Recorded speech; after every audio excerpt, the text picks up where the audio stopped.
Hello students, welcome back to my YouTube channel Convex Academy. अभी तक अगर आपने मेरे चैनल को सब्सक्राइब नहीं किया हो तो आप इस चैनल को सब्सक्राइब करें एंड अगर वीडियो पसंद आए तो लाइक करें एंड शेयर करें। ओके, सो आज मैं स्टार्ट करने जा रहा हूं क्लास 7 मैथमेटिक्स। मैथमेटिक्स का जो आज हमारा चैप्टर होगा उसका नाम है फ्रैक्शन। ये फ्रैक्शन का फर्स्ट लेक्चर है।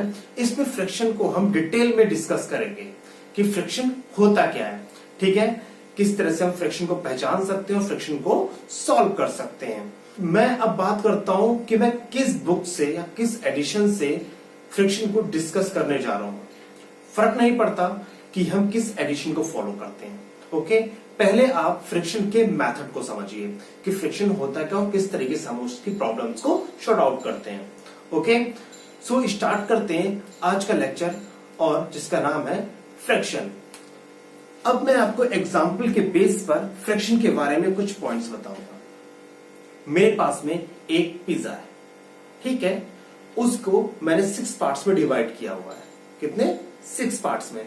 6 पार्ट्स में डिवाइड किया हुआ है। अब मैं उसमें से एक बाइट को अलग कर देता हूं। एक बाइट को अलग कर देता हूं तो मैंने उसमें से कितना बाइट लिया? 1 पार्ट मैंने रिमूव किया, तो 1 पार्ट रिमूव किया है तो 1 अपॉन टोटल पार्ट कितने थे? 6, तो 1 अपॉन 6।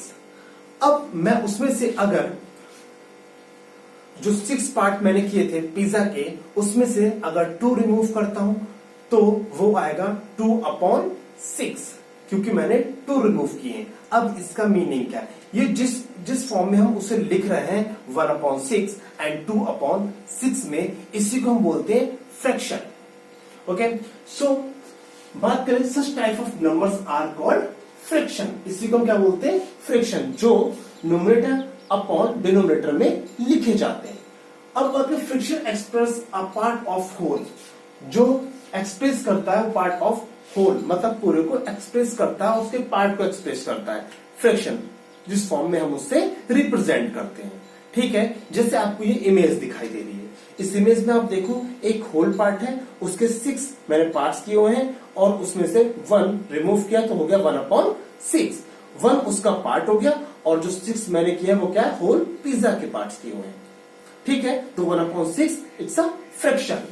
अब fractions can be written using 2 whole numbers and a line, ठीक है। एक लाइन पे 2 होल नंबर्स के रूप में लिखा जा सकता है, उसे यूज करते हुए न्यूमरेटर एंड डिनोमिनेटर की फॉर्म, ठीक है। ये मैंने आपको बताया था, न्यूमरेटर एंड डिनोमिनेटर की फॉर्म में हम फ्रैक्शन को रिप्रेजेंट कर सकते हैं। Next, denominator tells us total number of parts in a whole. जो डिनोमिनेटर होता है वो किसे रिप्रेजेंट करता है? होल।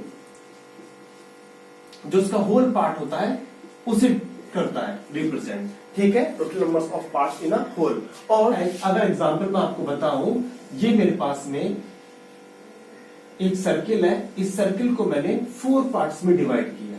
4 पार्ट्स में डिवाइड किया। अब 4 पार्ट्स में से मैंने 1 पार्ट कलर कर दिया। कौन सा पार्ट कलर किया? 1 पार्ट, तो इसकी जगह आ जाएगा 1, ठीक है। होल पार्ट कितने हैं? 1 2 3 एंड 4, तो यहां पर क्या आ जाएगा? 4, 1 अपॉन 4। ये जो फॉर्म होती है उसे बोलते हैं फ्रैक्शन। अब numerator tell us how many parts are taken from the whole, मतलब पूरे होल में से हमने कितने पार्ट्स को लिया है, ठीक है। न्यूमरेटर उस चीज को रिप्रेजेंट करता है। अब मान लीजिए मैंने इसमें से 2 पार्ट्स को ले लिया, 2 पार्ट्स को ले लिया, 1 एंड 2, तो 2 अपॉन टोटल पार्ट्स कितने थे? 1 2 3 4, टोटल पार्ट 4, तो ये फ्रैक्शन की फॉर्म हो जाएगी, ठीक है। अगर मैंने 3 पार्ट्स ले लिए, 3 पार्ट्स लिए हैं, 1 2 3, तो 3 आएगा अपॉन टोटल पार्ट कितने हैं? 1 2 3 4, 3 अपॉन 4, ठीक। ये भी एक फ्रैक्शन की फॉर्म है। इस तरीके से हम फ्रैक्शन को समझ सकते हैं। अब बात करें क्या फ्रैक्शन में जो न्यूमरेटर अपॉन डिनोमिनेटर जो होता है, क्या डिनोमिनेटर 0 हो सकता है? नेवर। डिनोमिनेटर कभी भी 0 नहीं हो सकता, क्योंकि 0 के कभी पार्ट नहीं हो सकते। 0 के कभी पार्ट नहीं हो सकते, इसलिए कभी भी जो डिनोमिनेटर होता है वो 0 नहीं हो सकता। तो P अपॉन Q की फॉर्म में लिखा जाता है हमारा फ्रिक्शन, ठीक है, जिसमें Q not is equal to 0, ये इसकी इक्वल नहीं हो सकता कभी भी, क्योंकि 0 के पार्ट हम नहीं कर सकते, ठीक है, ये आप इस बात को याद रखेंगे। अब फ्रैक्शन में कुछ ऐसे टॉपिक्स की फ्रैक्शन को हम मल्टीप्लाई कैसे फॉर्म में करेंगे। मान लीजिए मेरे पास में एक फ्रैक्शन है 1/2 और एक फ्रैक्शन है 1/4, ठीक है, मैं इसे मल्टीप्लाई करना चाहता हूं। जब मल्टीप्लाई करना चाहता हूं कैसे करेंगे, तो न्यूमरेटर की मल्टीप्लाई ऑलवेज न्यूमरेटर के साथ में होगी, डिनोमिनेटर की मल्टीप्लाई ऑलवेज डिनोमिनेटर के साथ में होगी, और इक्वल में लिख दिया जाएगा 1 into 1 अपॉन 2 into 4 2 into 4, ये आ जाएगा 1 into 1 1, 2 into 4 2 4 8, तो आंसर क्या आ जाएगा 1/8, ठीक है, ये इसका आंसर आ जाएगा। अब नेक्स्ट एग्जांपल की बात करते हैं। हमारे नेक्स्ट एग्जांपल क्या है, कुछ एग्जांपल की बात करूं मैं, तो एग्जांपल के बेस पर जो फर्स्ट एग्जांपल है आपका, जैसे 1/4 into 5/6। सेकेंड एग्जांपल है आपका 24 into 5/8। थर्ड एग्जांपल है आपका 2/3 minus 1/2 into 5/6। ये 3 टाइप से हम एग्जाम्पल को सॉल्व करेंगे और समझेंगे कैसे सॉल्व कर सकते हैं। मैंने बोला न्यूमरेटर को ऑलवेज न्यूमरेटर के साथ में 1 into 5, 4 into 6, 4 into 6 लिख लिया। अब 1 into 5 कितना आ जाएगा, 5 1 5, 4 into 6 4 6 कितना होता है 24, ये इसका सॉल्यूशन हो गया। एंड नेक्स्ट चलते हैं, ये है 24, ये न्यूमरेटर में होता है ऑलवेज, इसके अपॉन में आप जो 1 मान सकते हो, न्यूमरेटर अपॉन डिनोमिनेटर आ गया, ओके। तो 24/1, 24 into 5, 24 into 5 upon 1 into 8, 1 into 8 कितना जाएगा, देखो 8 की आप टेबल पढ़ो और देखो 8 की टेबल में 24 आता है क्या, तो 8 1 8, 8 2 16, 8 3 24, 8 3 24 होता है, तो 8 3 24, ये कैंसिल हो गया, ठीक है। तो 3 5 15, अपॉन नंबर बचा, उसे लिखो या मत लिखो कोई फर्क नहीं पड़ता, इसका आंसर क्या आ गया 15। एंड नेक्स्ट आप इसे एक तरीके से और भी सॉल्व कर सकते हैं। इस क्वेश्चन को आप कर सकते हो डायरेक्टली यहां से सॉल्व करके, 8 3 24 होता है, तो 3 5 कितना हो गया 15, आप ऐसे भी डायरेक्टली सॉल्व कर सकते हो, ठीक है। नेक्स्ट स्टेप है आपका ये। अब इस स्टेप में क्या करें, यहां पर तो माइनस बीच में आ रहा है, तो माइनस जब आ रहा है बीच में, तो उसके लिए मुझे इसका एलसीएम आना चाहिए। इसका एलसीएम क्या है, अगर इसका एलसीएम से सॉल्व हम इसे कर लेंगे, उसके बाद में मल्टीप्लाई करेंगे 5/6 से। तो बात करते हैं एलसीएम कैसे सीखें। एलसीएम मैंने आपको प्रीवियस सेशन था उसमें भी आपको समझाया था एलसीएम के तरीके क्या होते हैं। 2/3 माइनस 1/2, 3 and 2 का एलसीएम लेना है आपको, 3 and 2 का। 3 एक प्राइम नंबर है, 2 भी एक प्राइम नंबर है, तो 3 2 6, 6 इसका एलसीएम आ जाएगा, ठीक है, 6 इसका एलसीएम आ जाएगा। तो 3 की टेबल पढ़ेंगे 6 टाइम, 3 2 6, 3 2 6, तो 3 2 6, यहां लिखेंगे 2 इनटू ये जो ऊपर 2 लिखा हुआ है न्यूमरेटर में, उससे मल्टीप्लाई, अब आएगा माइनस। अब 2 की टेबल पढ़ेंगे 6 में, 2 3 6, 2 3 6, ठीक है। अब 3 की मल्टीप्लाई किसमें करेंगे, उसके न्यूमरेटर से, 3 into 1, तब आ जाएगा 2 2 4 माइनस 3 into 1, 3/6, तो 4 माइनस 3 कितना हो जाएगा 1/6। तो इसका जो सॉल्यूशन आया वो क्या आया 1/6, ठीक है। इसका पूरा सॉल्यूशन 1/6 आ गया इंटू 5/6, ठीक है। इसे हम सॉल्व कर सकते हैं न्यूमरेटर की न्यूमरेटर से मल्टीप्लाई 1 इंटू 5 अपॉन डिनोमिनेटर की डिनोमिनेटर से मल्टीप्लाई 6 इंटू 6, तो 5 1 जा 5 अपॉन 6 इंटू 6 कितना आ गया 36। ठीक है, इस तरह से आप इसे सॉल्व कर सकते हो। एलसीएम लेने का तरीका एक और होता है, एक तो आपने ये समझा, एक एलसीएम लेने का तरीका और होता है, उस एलसीएम के तरीके को आप समझो। समझ में नहीं आया तो 2-3 बार आप रिपीट करके वीडियो को भी देख सकते हो। ठीक है, रिवर्स करके। इसमें से दोनों में बड़ी डिजिट कौन सी है? बड़ी डिजिट क्या है? 3 है, तो देखो 3 2 से कैंसिल हो जाएगा, 3 2 से कैंसिल हो जाएगा। 3 2 की टेबल में आता है? नहीं आता है, तो 3 की टेबल पढ़ो। 3 1 जा 3, 3 2 जा 6, 6 2 से 2 की टेबल में आता है? यस, 6 2 की टेबल में आता है, तो इसका एलसीएम क्या हो गया? 6। ठीक है, एलसीएम आप ऐसे भी ले सकते हैं। ठीक है, एक तरीका ये हो गया। फिर आपका वही तरीका होगा, 3 की टेबल पढ़ो, 3 2 जा 6 इंटू न्यूमरेटर से मल्टीप्लाई 2 माइनस 2 3 जा 6, 2 3 जा 6।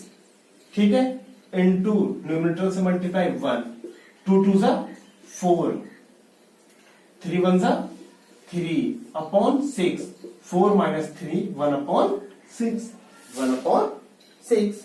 ओके, इस तरह से भी हम एलसीएम को सॉल्व कर सकते हैं। तो फ्रैक्शंस को ये मैंने सॉल्व करने का तरीका बताया, किस तरह से हम फ्रैक्शन को सॉल्व कर सकते हैं। ठीक है, अब बात करें हम कुछ और बेसिक चीजों की जो फ्रैक्शन में देखी जाती है और पूछी जाती है।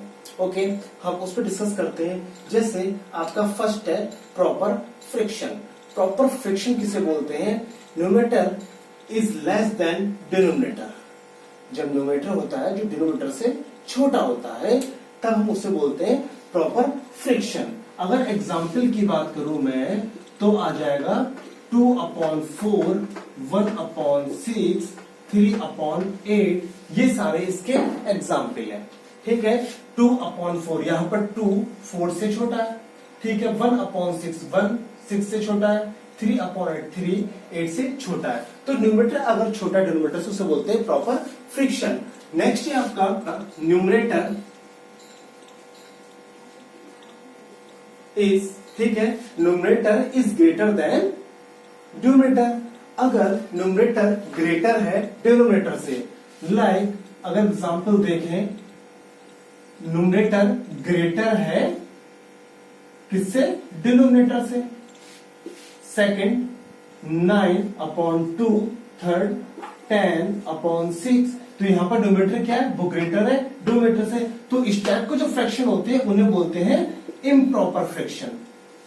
क्या बोलते हैं? इम्प्रॉपर फ्रैक्शन, फ्रैक्शंस बोलते हैं। ठीक है, अब इसमें थर्ड पॉइंट है आपका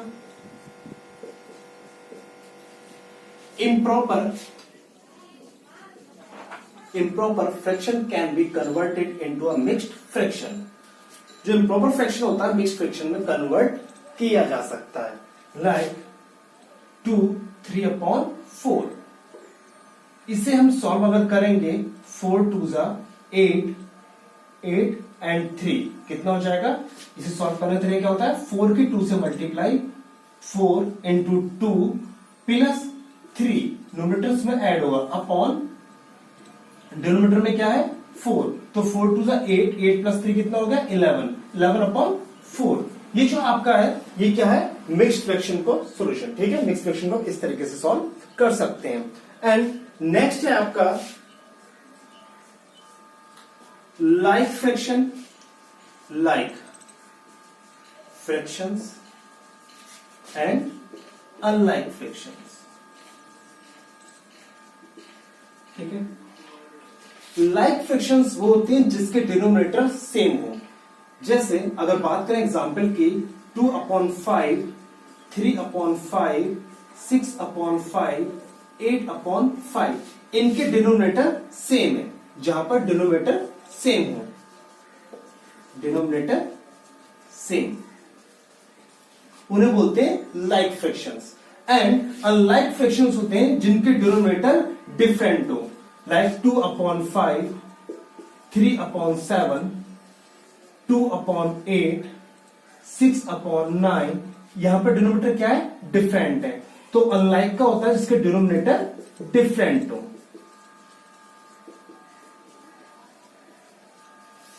उसे बोलते हैं अनलाइक फ्रैक्शंस। तो लाइक फ्रैक्शन जिनके डिनोमिनेटर सेम हो, अनलाइक फ्रैक्शन डिनोमिनेटर डिफरेंट हो, उसे अनलाइक फ्रैक्शंस बोलते हैं। अब बात करें कि एक होता है यूनिट फ्रैक्शन। यूनिट फ्रैक्शन किसे बोलते हैं? With having 1 as the numerator, ठीक है, उसे हम बोलते हैं यूनिट फ्रैक्शंस। जैसे उसके न्यूमरेटर में अगर 1 है तो उसे क्या बोलेंगे हम? Unit fraction. फ्रैक्शन 1/2, 1/7, 1/8, 1/9, यहां पर क्या है, न्यूमरेटर उसके पास में क्या है, ऑलवेज 1। अगर 1 है तो उसे बोलते हैं यूनिट फ्रैक्शंस, ठीक है। ये आपके फ्रैक्शंस के कुछ पार्ट्स हैं जिसे हमने डिटेल से एक्सप्लेन किया, ओके, और समझा। अब बात करेंगे एक्सरसाइज की, और एक्सरसाइज के क्वेश्चंस को हम सॉल्व करेंगे, ठीक है। तो मिलते हैं नेक्स्ट लेक्चर में। आपको डिस्क्रिप्शन में आपको लेक्चर नेक्स्ट मिल जाएगा जिसमें हम एक्सरसाइज को सॉल्व करेंगे, फ्रैक्शंस की, और उसकी जितनी प्रॉब्लम्स होंगे उसे डिटेल में डिस्कस करेंगे। Okay, bye bye.